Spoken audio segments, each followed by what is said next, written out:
जय विश्वनाथ, जय जगदम्ब। मकर संक्रांति की आप सभी को बहुत बहुत शुभकामनाएं।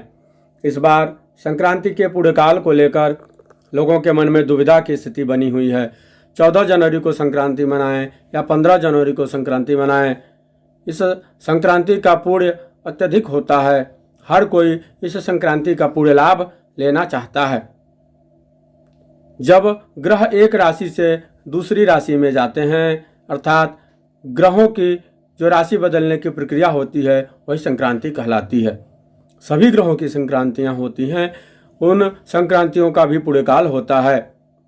जो हम सामान्य दिनों में स्नान करते हैं, दान करते हैं, उनके 100 गुना फल और ग्रहों की संक्रांतियों के पुण्य काल में होता है। लेकिन जो सूर्य की संक्रांतियां हैं उनमें स्नान दान का 1000 गुना फल होता है।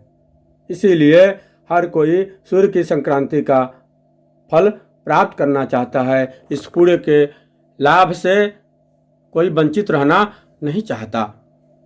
सूर्य की संक्रांति में स्नान का बड़ा ही महत्व है। इसीलिए हर कोई व्याकुल है कि 14 जनवरी को संक्रांति का पुण्य काल है कि 15 जनवरी को है। इस संक्रांति में अर्थात सूर्य की संक्रांति में जो लोग स्नान नहीं करते वो बड़े ही अभागे होते हैं। दान करिए या ना करिए, लेकिन सूर्य की संक्रांति में स्नान अवश्य करना चाहिए।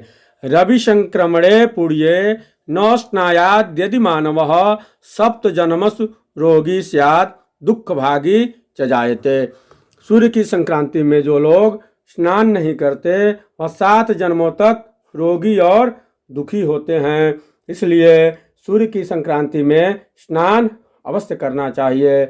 और इसमें दान का तो और भी अधिक महत्व है। जो दान किया जाता है सूर्य की संक्रांति के पुण्य काल में, वह सूर्य नारायण जो जीव दान करता है, जो मनुष्य दान करता है, उसे अगले जन्मों में कई गुना करके वापस करते हैं। एक बार नहीं, हर जन्म में जब जब वो व्यक्ति जन्म लेता है तब तक उसे देते रहते हैं। क्योंकि अयने कोटि पुण्याच, अयन की संक्रांति में जो दान किया जाता है, जो तीर्थ स्नान किया जाता है, वह कोटि गुना हो जाती है, उसका कोटि गुना फल होता है।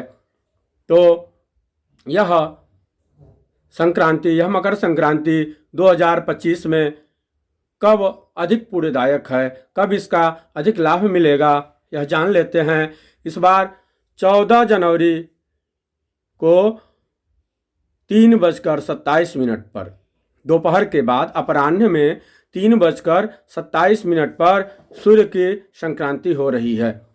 संक्रांति के बाद 20 घटी तक अर्थात 8 घंटे तक सूर्य की संक्रांति का पुण्यकाल होता है। इस संक्रांति में, मकर संक्रांति में 8 घंटे तक संक्रांति का पुण्यकाल होता है। लेकिन सूर्य के सम्मुख ही, जब तक सूर्य दिखाई दें, यानी जब तक सूर्यास्त नहीं हुआ है, तभी तक संक्रांति का पुण्य फल होता है। संक्रांति का जो पुण्यकाल होता है उसमें दिन में ही स्नान और दान का महत्व है, रात्रि में नहीं। रात्रि में सूर्य के संक्रांति के पुण्यकाल का महत्व नहीं होता है। इसलिए अपराह्न 3:27 से सूर्यास्त तक 5:17 तक ही सूर्य की संक्रांति का पुण्यकाल होगा। 14 जनवरी को 3:27 से 5:17 के बीच ही स्नान दान कल्याणकारी होगा, अधिक पुण्यदायी होगा, वही कोटि गुना होगा। यदि 15 जनवरी को जो स्नान दान करते हैं वह इसके बराबर कभी नहीं हो सकता है। इसलिए संक्रांति मनाने की जो प्रक्रिया चली आ रही है, जो परंपरा चली आ रही है, जो स्नान दान की विधि है, वह 14 जनवरी को दोपहर के बाद अपराह्न में 3:30 से सायंकाल 5:17 के बीच, यानी 5:15 के पहले 3:30 से 5:15 के बीच ही करना चाहिए। उसके अलावा इस संक्रांति के पुण्यकाल का कोई विशेष महत्व नहीं है। इसके अलावा किया गया स्नान दान नित्य की भांति सामान्य होगा। यह स्नान अवश्य करना चाहिए। इसमें जो लोग स्नान नहीं करते हैं वो भाग्यहीन समझे जाते हैं। दान करिए या ना करिए, स्नान अवश्य करिए। भगवान सूर्य नारायण अपनी रश्मियों से सभी को प्रकाशित करें, सभी के दुखों का नाश हो, सभी के जीवन में प्रकाश हो। जय विश्वनाथ, जय जगदम्ब।